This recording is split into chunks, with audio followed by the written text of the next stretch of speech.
বাংলাদেশের প্রতিটি মানুষ হয় এখন রাস্তায় কিংবা তারা গণমাধ্যমে চোখ রাখছে।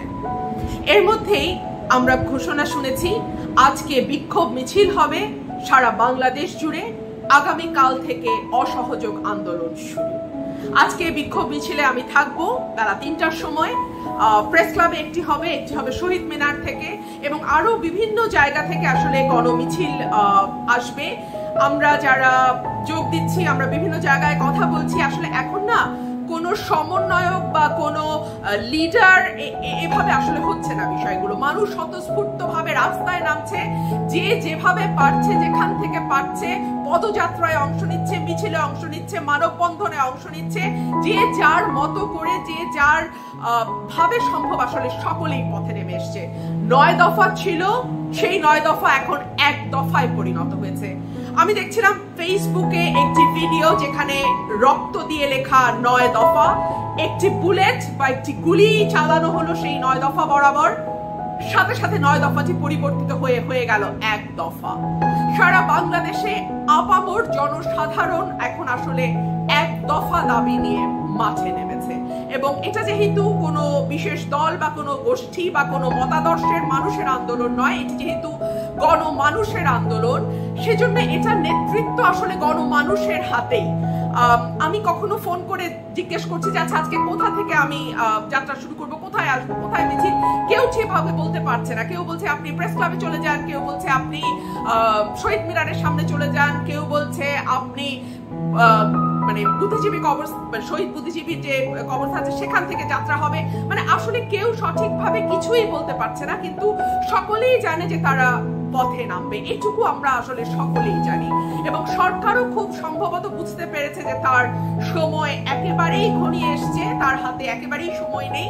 আজকে দেখলাম ৩ জন আওয়ামী লীগের সিনিয়র মেম্বারকে দায়িত্ব দেওয়া হয়েছে, সেই সঙ্গে 14 দলের যারা বড় নেতা আছেন তাদেরকেও দায়িত্ব দেওয়া হয়েছে সমন্বয়কদের সঙ্গে যোগাযোগ করবার, কোটা সংস্কার আন্দোলনে যারা একদম নেতৃত্ব দিচ্ছেন সামনে থেকে তাদের সঙ্গে যোগাযোগ করবার। জাহাঙ্গীর কবির নানক, বাহাউদ্দিন নাসিম এবং আরেকজনকে দেখলাম দায়িত্ব দেওয়া হয়েছে। অর্থাৎ আওয়ামী লীগও কিন্তু তার শেষ চেষ্টাটা করছে। তবে ইতিহাস বলে নিজের দেশের মানুষের বুকে গুলি চালানোর সরকার আসলে ক্ষমতায় টিকতে পারে না। যারা শহীদ হয়েছেন, যাদের রক্তে বাংলাদেশের মাটি লাল হয়েছে, তাদের রক্তের ঋণ তো আসলে আমাদের শোধ করতে হবে, তাই না? সুতরাং এটি এখন আর কোনো দলের আন্দোলন না, কোনো গোষ্ঠীর আন্দোলন না, এটি এখন বাংলাদেশের আপামর জনসাধারণের আন্দোলন, জনসাধারণের দাবি। আসলে এটি আসলে মানুষের দাবি যে এই সরকারকে যেতে হবে।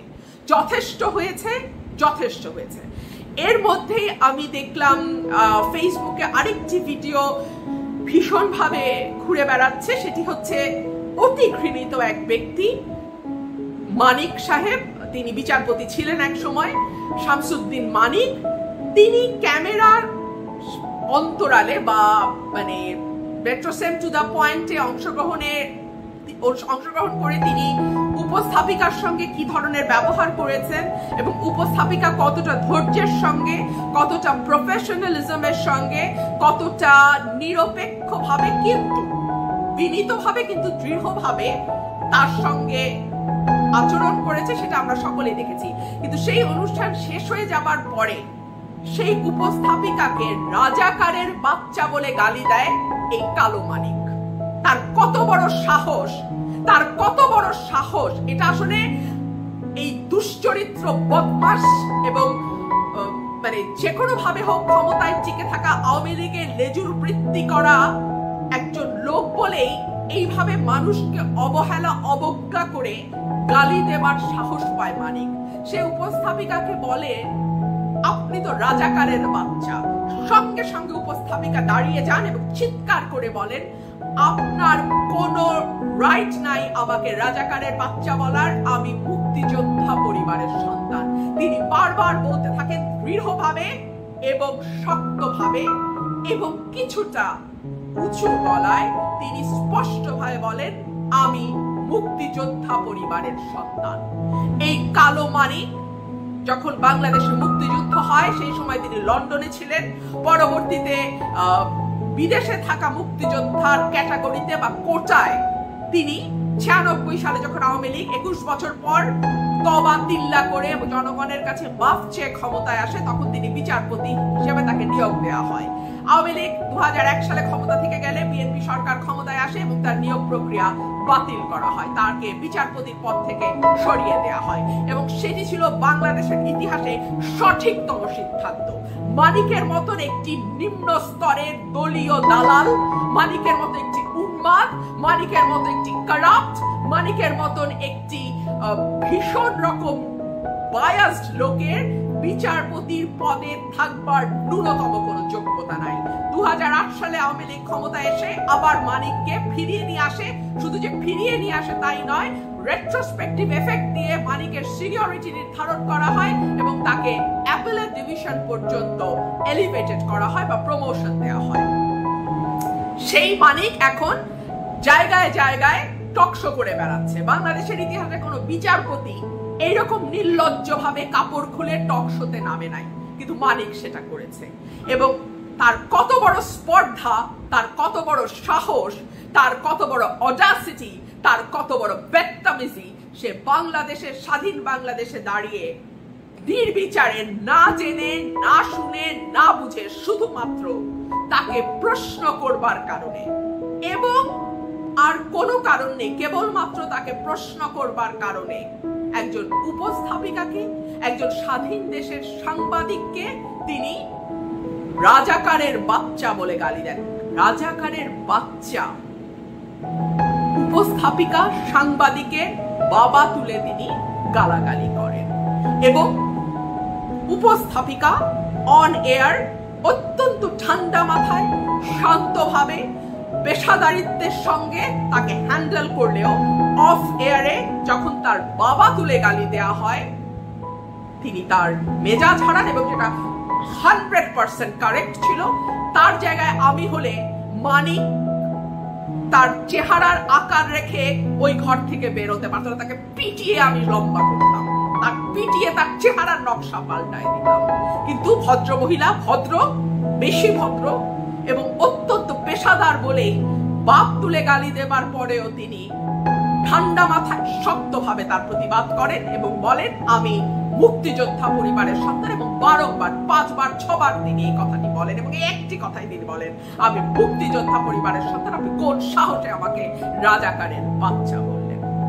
মানিকদের হিসাব এই বাংলার মাটিতে হবে।